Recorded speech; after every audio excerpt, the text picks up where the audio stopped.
All right. What a unusual looking audience. This is like, it's kind of ironic, isn't it? That there's, I think I'm the only, no, there's one other fellow white guy in the room. And I'm kind of standing here teaching you about India, okay?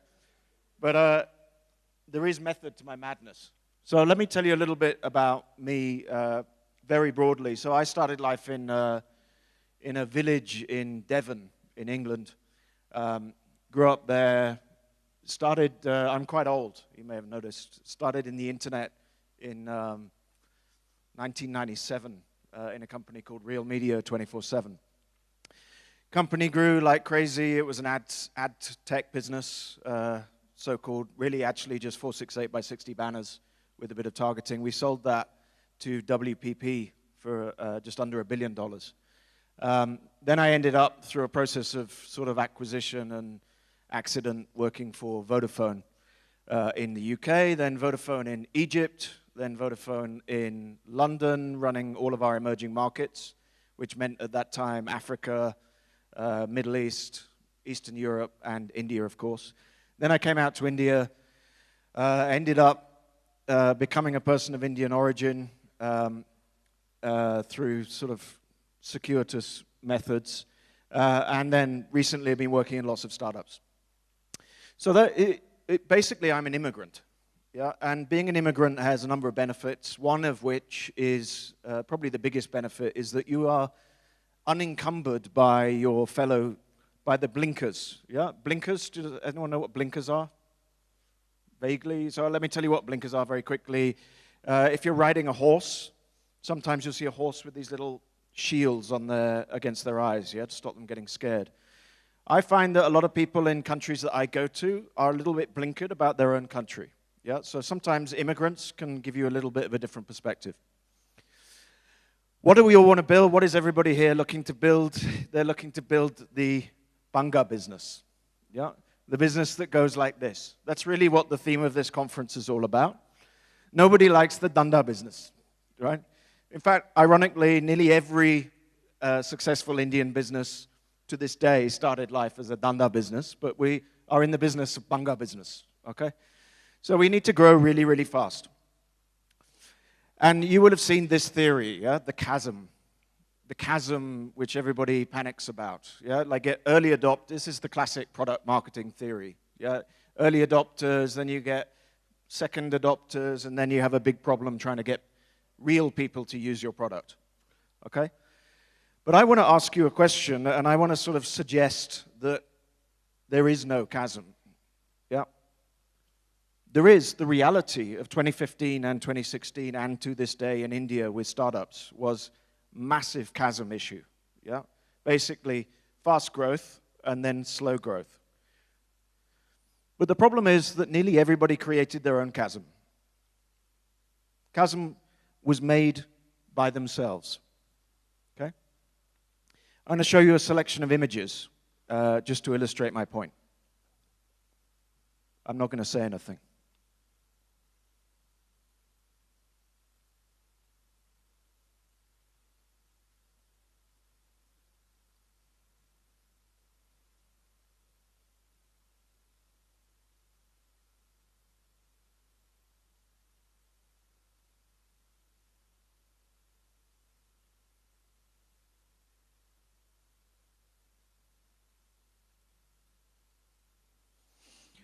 What really happens in India and in this room today is that everybody really, by and large, that's in the startup world comes from the top 1 or 2% of the country, okay? They're also funded by the top 0.5% of the country, yeah? But the reality is 98% of the country are not people like us. This problem is further compounded by the fact that India is a highly, highly hierarchical society. Yeah, we are born into hierarchies. I'm not going to get into the politics of caste system and other stuff, and that's why I've used the Egyptian pharaoh to slave example. But if you think the Egyptian society is complex, the Indian society is much more complex. Our society creates barriers. It means that actually there is not much of a relationship between those layers of society. We do not interact.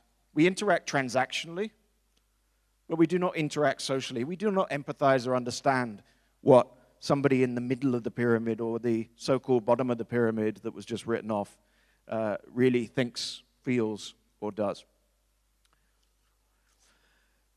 I've got another thing that I notice in India, which is that from a lofty position, India looks quite good. Yeah, there's a good example where you're sitting in the back of a taxi, right, and you're sort of sitting back, looking out the window. You can't see the bottom 6 feet of the country. Yeah, you only see the top, the trees and the blue sky, and you see this life is pretty good. Yeah, at the 6 feet down level is where India really exists. Yeah, on the street, the reality of the dirt, the grime, the noise, the chaos. Yeah, we do not necessarily understand that. And what happens is this. It means that everybody, especially in Bangalore, is building products and services that are addressing maybe 30 million people. Now, let me tell you about 30 million people. 30 million people is slightly larger than the population of Romania, which is a tiny European country. And those 30 million people in Romania do not generate any unicorns. There are no unicorns that come out of Romania. Okay? Why is that? So let's go back to our Panga business versus our Danda business. What do Panga businesses get? Investment, they get funded. Yeah, the more Panga you are, the more money you get. And this is what happens. It's called what I call the PLU trap. Yeah, PLU is people like us. You have massive growth in the short term because you're targeted to the top 1 or 2% and you know how to talk to them. They all speak English. They're all a bit like you. They like minimalism. They like sleek design. They like elitist user experience. But the problem is you grow really fast. Yeah, and then you stop growing. And that's exactly what happened in India in 2015, 2016, 2017, and is happening today. You can grow really fast in that 30 million people, but then you hit the base of your actual addressable audience because it's only 30, 40 million people. If you take a closer look at that intersection, what's happening there is everybody is competing for the same 30 million customers. And you can be assured that every single VC dollar that went to that Panga business is being spent on marketing largely. And secondly, because the growth is really fast, startups are investing on the assumption that that growth will continue. And it will continue and continue and continue. So you're building a business that is actually capable of serving 30 million people, but you're building up a business that actually is probably staffed and set up to serve 100 million people. Big problem. Also, your customer acquisition cost is ludicrous because you're competing with other highly funded startups for the same set of customers. Customers are happy because they're all getting discounts, value, cashback, blah, blah, blah, and they get used to it. Their loyalty is zero because they know that if they don't buy from this e-commerce site, then that e-commerce site will discount the product by 10% in order to give them get that customer. You end up with survival of the richest. Nobody can survive that growth except for the people with the most money. And you have bad overcommitment and structure. So my suggestion is that you start on the other side of the chasm. You start with mass market India, or at least middle mass market India in mind at the outset. And you build products and services that are designed for those customers. The big companies in this country today that have understood this, including, for example, Paytm, built for the other side of the pyramid by people that understand the other side of the pyramid, the chasm. So what do we do about that? Yeah? And every single clickbait blog that I've ever seen has an odd number of points. Yeah? So I've got 9 points because everybody needs a list of 9 things. First of all, what about India? Yeah? We have this minion effect, what I like to call the minion effect, which is basically this, is that there is nobody in this country that doesn't like having somebody serve them. I come from a telecoms background in Recharge. Okay? Recharge, we had 1 million odd points of recharge. What happens at the Recharge? It's self-serve, man. We give you a scratch card. You pay 10 rupees, you get a scratch card, you're supposed to put the number in. Everybody gives 10 rupees to the guy and says, recharge it for me. Self-serve does not really readily exist in India, partly because we quite like to have minions. Those of you old enough to remember the launch of the iPhone will remember this marketing campaign that said, there's an app for that. In India, there's a man for that. Every single thing. A guy before was talking about changing a light bulb, man. Nobody's going to get up and change their own light bulb in India. There's a man that comes and does that. Assisted self-serve works. This is our funnel. I have a business that has 2 points of distribution. One is online, website, marketing, yada, yada, yada. The other is point of sale. Point of sale technology that used bike and new bike dealers use to help customers get loans. Our conversion rate in our point of sale channel is roughly 10 times larger than it is in our online channel. And bear in mind that the cost of marketing in the finance category online is pretty large. So your customer acquisition cost is ludicrously high in online versus assisted self-serve in the channel. Second point is that India is not, the real India is not one individual living in a rented accommodation, working in a blue chip organization as a single young man or woman. It's a family, and families have enormous power.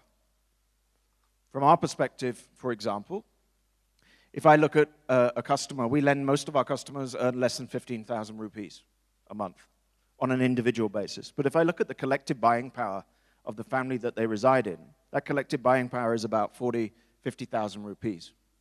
There are normally 3 or 4 working adults in that family, in that joint family, whether it's the husband, the wife, a couple of kids that are working, maybe the wife of one of the kids or the husband of one of the kids.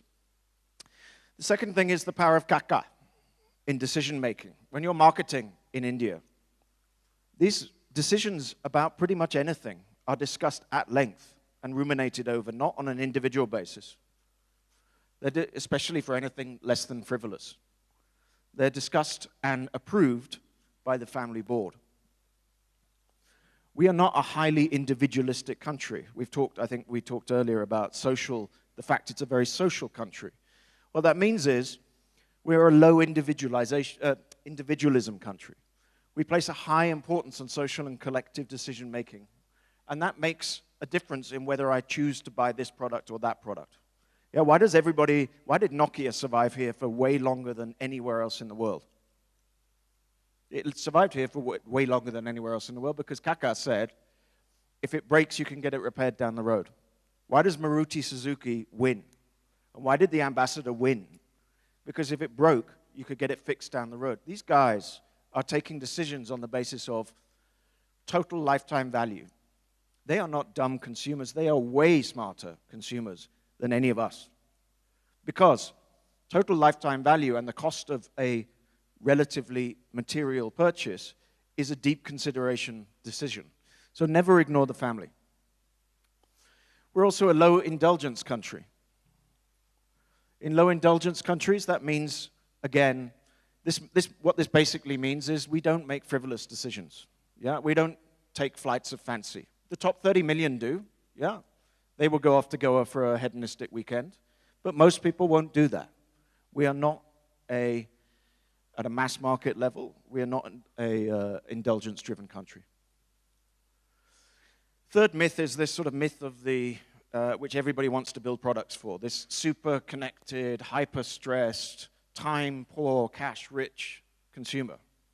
It doesn't exist in India, apart from us.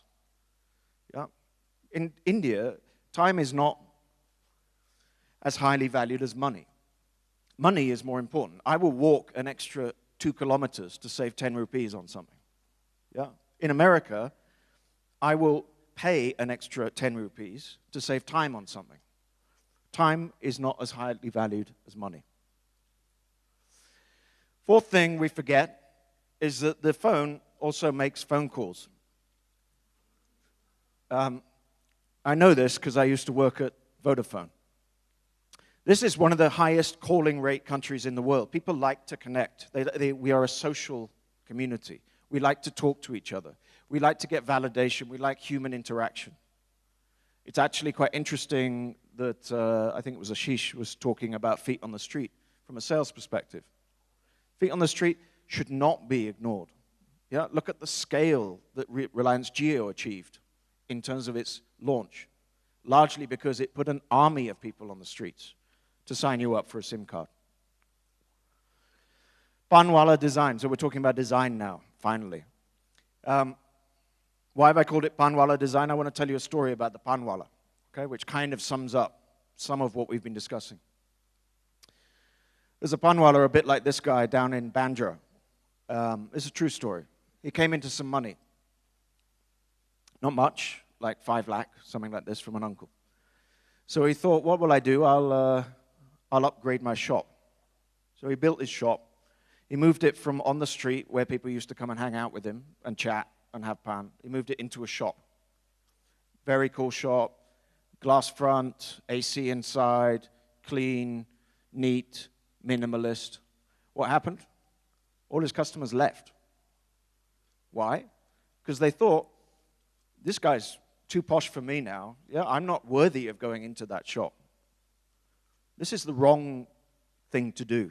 India is a vibrant, colorful, noisy, chaotic place. Yeah, look at our celebrations.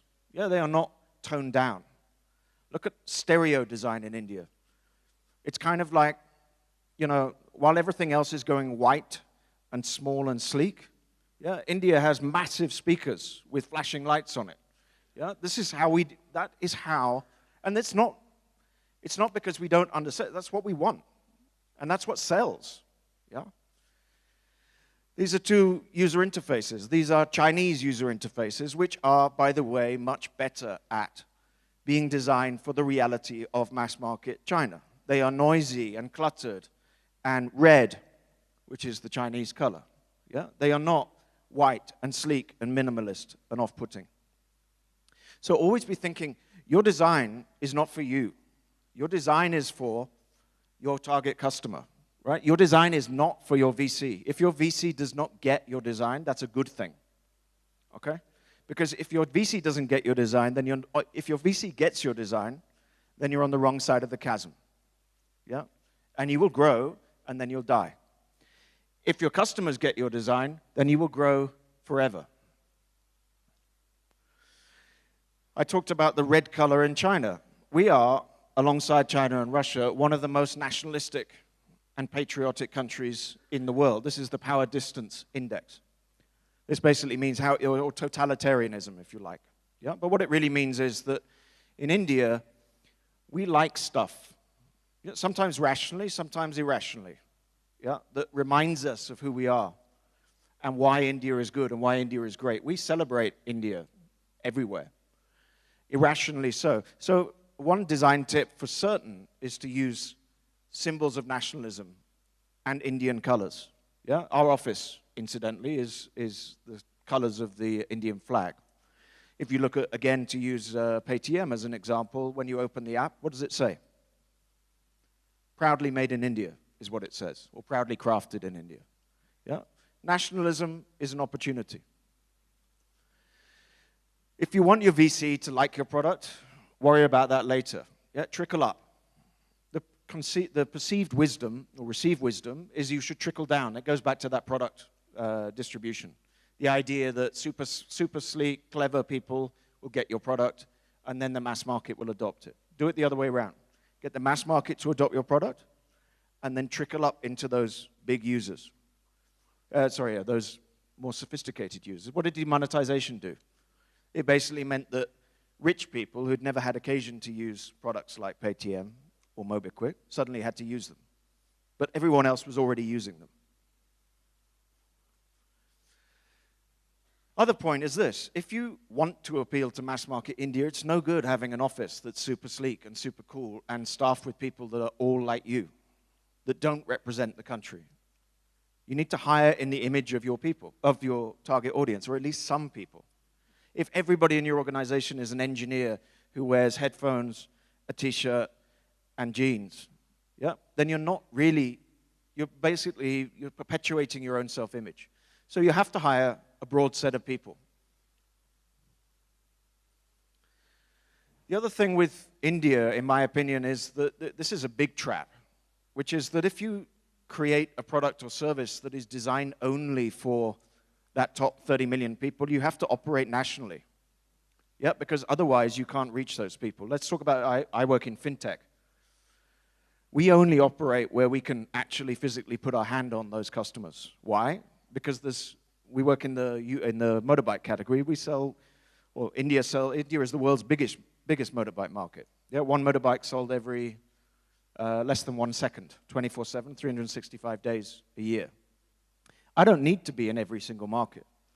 It would be a disaster if I was in every single market because I wouldn't be able to collect.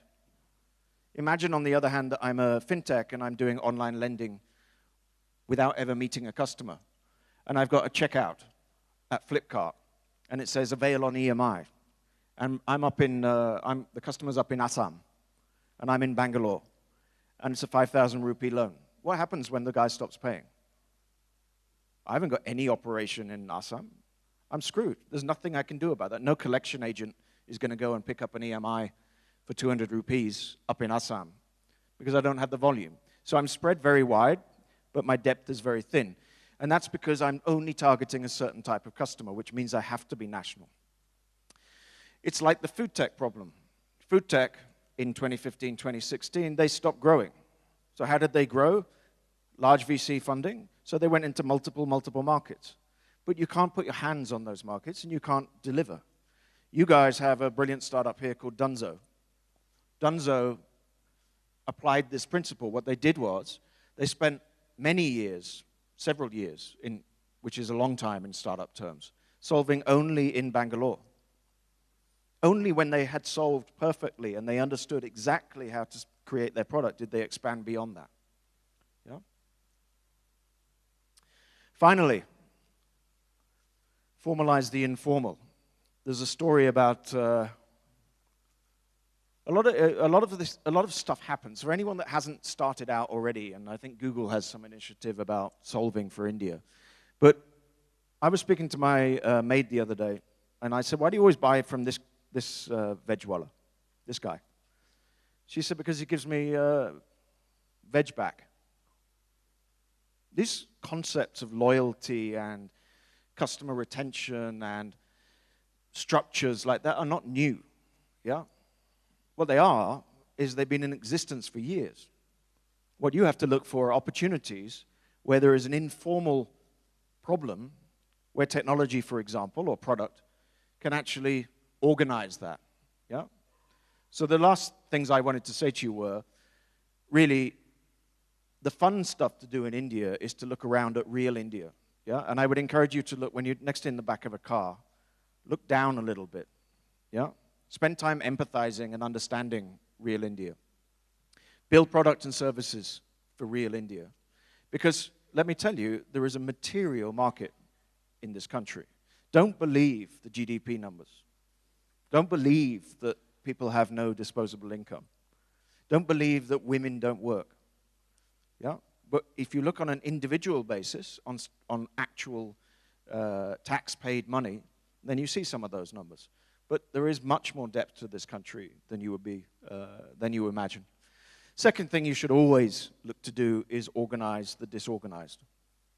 If there is a disorganized structure, look at ways of organizing it. Most large businesses, not startups, but most large businesses in this country were created